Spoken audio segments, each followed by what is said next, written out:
Salita mo? Anong tinalo? Hindi mo alam ang pinagsasasabi mo. Ano ginagawa mo doon kanina?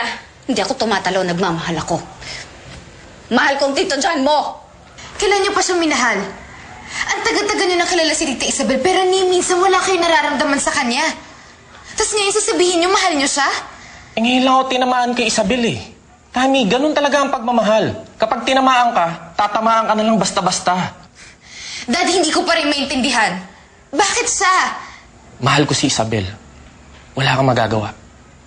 Ayoko sa kanya, Dad. Ayoko siya para sa inyo. Hiwalayan niyo siya. Ayaw mo ba kay Tito John mo? Mabait naman siya. Tsaka, daddy siya ng best friend mo. Yun nga po, May. Tatay po siya ni Tammy.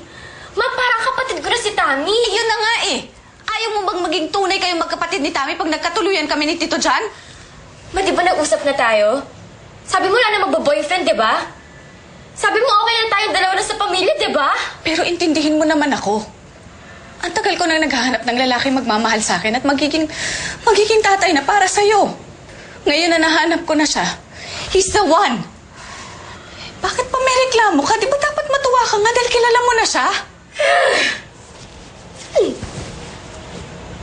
Dad, nangako ka, di ba?